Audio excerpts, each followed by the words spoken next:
जय हिंद दोस्तों, मैं जावेद हिंदुस्तानी एक बार आप सभी का अपने YouTube channel smart study A to Z पर एक नए टॉपिक के साथ स्वागत करता हूं।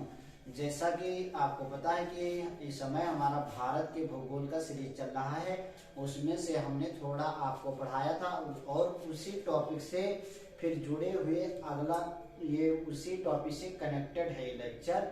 और जब तक ये टॉपिक समाप्त नहीं हो जाएगा इसी तरीके से एक करके लेक्चर आता रहेगा इसी टॉपिक पर। तो हमने यहाँ तक छोड़ा, इस पिछले वाले क्लास में हमने पढ़ाया था कि जो विषुवतीय ये रेखा है वो भारत के 12 बराबर टुकड़ों में भारत को बांटते हैं। तो वहीं से हम शुरुआत करते हैं कि विषुवत, ये समझ लीजिए इक्वेटर है, इक्वेटर अर्थात ये विषुवत वृत्त, इसी को इक्वेटर बोलते हैं, इसी को विषुवत रेखा बोलते हैं, इसी को भूमध्य रेखा बोलते हैं। तो विषुवत वृत्त के निकट जो प्रदेश होते हैं या पृथ्वी के ये जो इक्वेटर है इसके समीप में जो देश होते हैं उसमें समय का जो अंतर होता है वो केवल 40 से 45 मिनट का अंतर होता है। कितना अंतर होता है?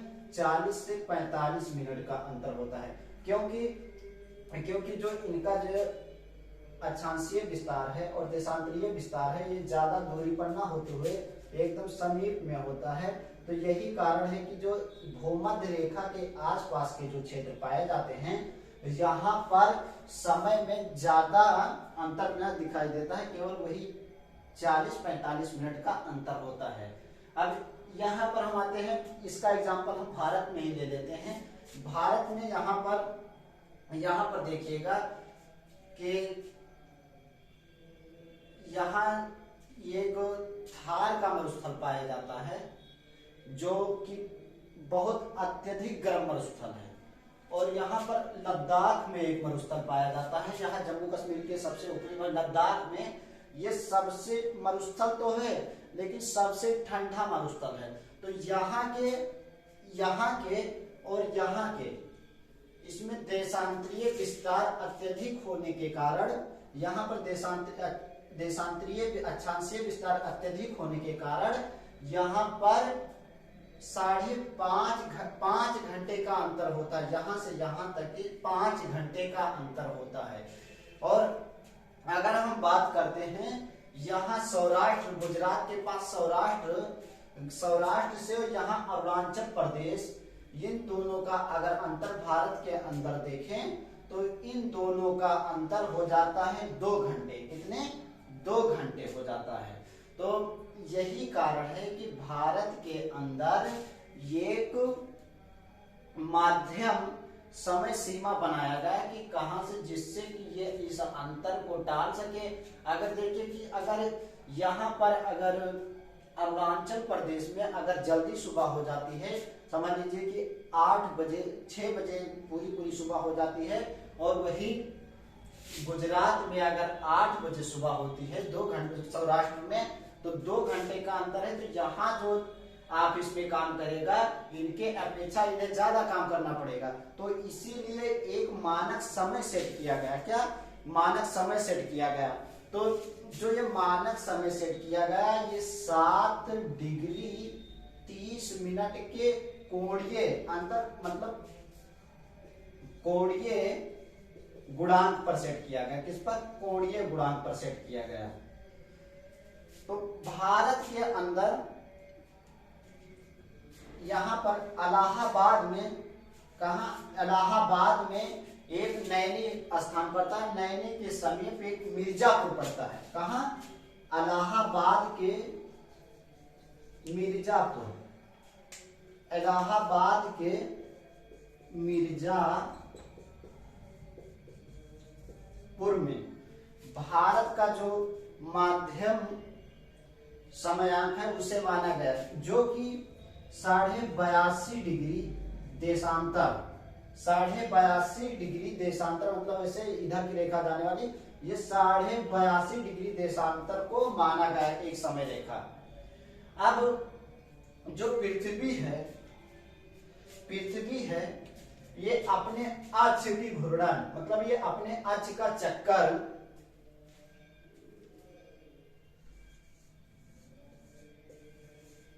360 डिग्री, ये समझ लीजिए कि 360 डिग्री का घूर्णन 24 घंटे में करती है अपने अक्ष का। कितने? 24 घंटे में। और 1 डिग्री लगभग समझ लीजिए कि 15 डिग्री को पार करने में, 15 डिग्री देशांतर को पार करने में 1 घंटे का समय लगता है। कितने का? 1 घंटे का समय लगता है।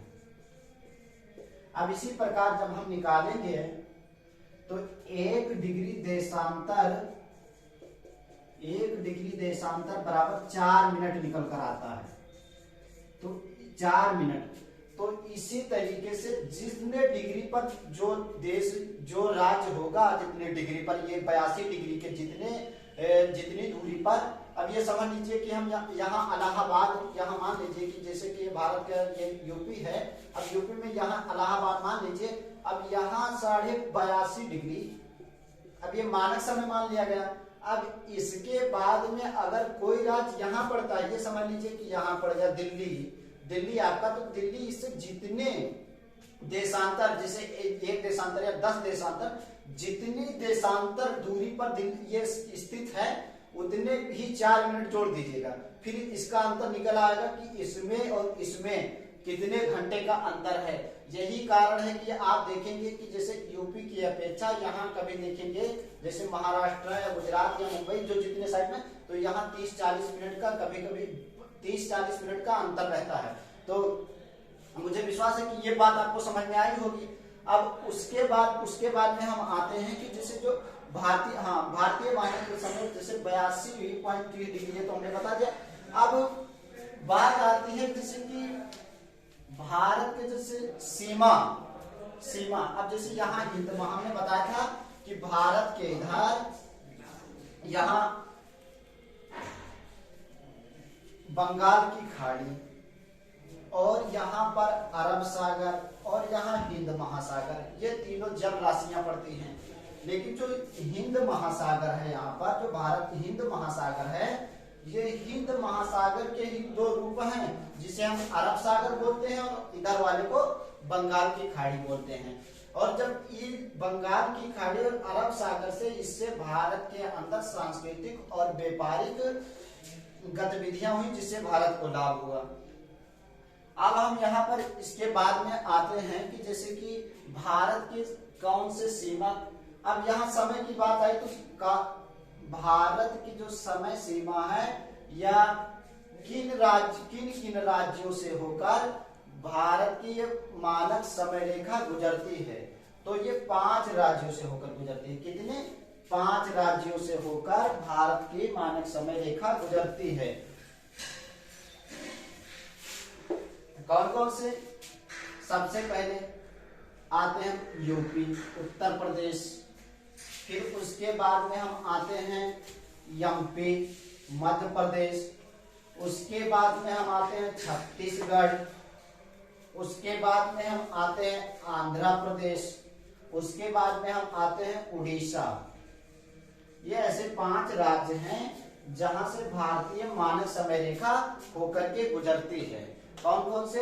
उत्तर प्रदेश, मध्य प्रदेश, छत्तीसगढ़, आंध्र प्रदेश और उड़ीसा। और भारत के 8 राज्य जहां से कर्क रेखा जहां से गुजरती है, तो ये हुआ गुजरात,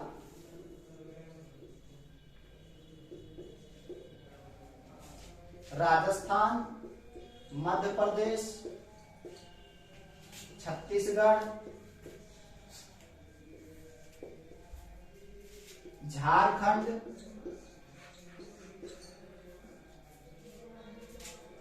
पश्चिम बंगाल, त्रिपुरा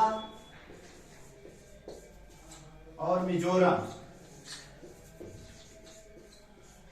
ये 8 राज्य हैं जहां से होकर के भारत कर्क रेखा गुजरती है भारत के अंदर।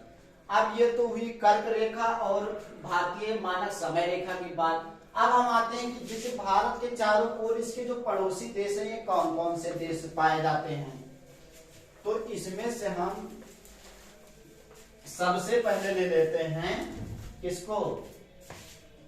यहाँ पर जब हम आएंगे पश्चिम में आएंगे, पश्चिम में आएंगे तो यहाँ पर पड़ जाएगा पाकिस्तान, भारत का पड़ोसी देश।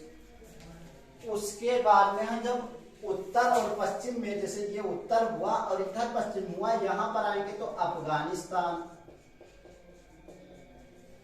और अगर एकदम उत्तर में हम देखें, यहाँ पर अगर हम उत्तर में देखें तो यहाँ चीन है, चीन। और उसके बाद में अगर हम चीन और इसी उत्तर थोड़ा सा टिक यहाँ नीचे चलाएंगे तो यहाँ देखेंगे नेपाल है। कौन सा देश है? नेपाल। और उसके बाद में हम अगर भारत के उत्तर पूर्व में आए, यहाँ पर जैसे उत्तर पूर्व में, तो यहाँ पर देखेंगे कौन सा मिलेगा? भूटान। ये सब हमारे कौन से? ये अंतरराष्ट्रीय, मतलब समझ लीजिए कि ये हमारे सीमा से लगने वाले अंतरराष्ट्रीय देश हैं। अब ये तो हुई बात। अब इसके उत्तर में हम बात करते हैं हिमालय की। अब इसके उत्तर में पड़ता है हिमालय। हिमालय जिसकी ऊंचाई 8,850 मीटर है। और इससे पहले जो हिमालय जो हुआ करता है यहाँ पर, हिमालय से पहले यहाँ पर तेथिस सागर हुआ करता था। तो ये तो दूसरे क्लास में हम बताएंगे। हिमालय से पहले तेथिस सागर हुआ करता था। क्लास लंबी हो जाएगी, ज्यादा गहराई में न जाते हुए मेनली हम ये बता देते कि हिमालय मुख्य रूप से 3 प्रकार के। तो पहले ट्रांस हिमालय, जो पुराना हिमालय से पहले का हिमालय था, ट्रांस हिमालय। उसके बाद ग्रेटर हिमालय, और उसके बाद मध्य हिमालय, और उसके बाद में नवीन प्रकार का जो आता है वो शिवालिक श्रेणी आती है। ठीक है। ये अब यहाँ पर हम बात करते हैं कि जब ये तो हुआ 3 इधर, अब इसके बाद में ये पड़ता है यहाँ पर श्रीलंका। तो श्रीलंका, भारत और श्रीलंका को मिलाने वाली जो जल संधि है, इसे हम पाक जल संधि कहते हैं। कहीं पर आप अगर पाक जल संधि लिखा देखें तो इसके मतलब ये नहीं भारत और पाकिस्तान को कनेक्ट करने वाली जल राशि। और जल संधि क्या होती है? जो एक स्थान से दूसरे स्थान को बीच का जो जलीय भाग जो जोड़ता है उसी को हम जल संधि कहते हैं। ठीक है। तो पाक जल संधि जो है भारत और श्रीलंका के बीच में है। यहीं पर ये ऐसे चला है, ये पंबन द्वीप पड़ता है। क्या पड़ता है? पंबन द्वीप। भारत के दूसरे, भारत और पाक जल संधि के इधर थोड़ा आगे आएंगे तो यहाँ पंबन द्वीप पड़ता है। इसी पंबन द्वीप पर क्या पड़ता है? रामेश्वरम और धनुषकोडी। रामेश्वरम और धनुषकोडी, जहां से हमारे डॉक्टर एपीजे अब्दुल कलाम साहब थे। यहाँ ये केप केमोरियन है तमिलनाडु के, यहाँ नीचे चले आइए, तमिलनाडु से आगे थोड़ा केप केमोरियन है, इसी के समीप में ये सब पड़ता है। और ये धनुषकोडी, ये धनुषकोडी है। धनुषकोडी में ये पुल के जो पुल दिख रहा है ये आपको, ये हिंदू पुराण में मान्यता है कि जैसे इसे राम सेतु कहते हैं। कुछ लोगों का मानना है कि श्री रामचंद्र जी यहाँ से जाकर के तब ये पुल बनाया गया नल और नील के द्वारा, उसके बाद में श्रीलंका गए। और कुछ लोगों का और मुस्लिम लोगों का मानना है कि यहाँ पर एडम ब्रिज के नाम से जानते हैं मुस्लिम लोग, इसे एडम ब्रिज या आदम ब्रिज के नाम से जानते हैं। तो इधर दोनों की मान्यता है। लेकिन भारत सरकार की जो मान्यता है, उनका मानना है कि सेतु समुद्रम परियोजना, इसी के तहत भारत सरकार इन दोनों को चीज को अलग करते हुए सेतु समुद्रम परियोजना लाई है कि यहाँ पर इन दोनों को विवादों को हटाकर सेतु समुद्रम परियोजना के हिसाब से नया पुल बनाया जाए। लेकिन सेतु समुद्रम परियोजना का जो सर्वप्रथम भारत के अंदर अगर किसी ने बात की कि इस पे सेतु समुद्रम परियोजना के तहत इस पे पुल बना दिया जाए जिससे कि सारे झगड़े खत्म हो जाए, तो वो थे कमांडर अल्फ्रेड डंगस, जो कि 1860 में भारतीय जनरल हुआ, जो भारतीय थल सेना के अध्यक्ष हुआ करते थे 1860 में। इन्होंने ही सबसे पहले ये प्रस्ताव रखा था। तो ये समझ लीजिए कि आज का क्लास हम यहीं पर समाप्त करते हैं। ये क्लास ज्यादा लंबा हो जाएगा, तो अगला सीरीज हमारा दोबारा दूसरे वीडियो में आएगा। तो धन्यवाद। मुझे विश्वास है कि ये वीडियो आपको अच्छा लगा होगा और आपने बहुत कुछ सीखा होगा।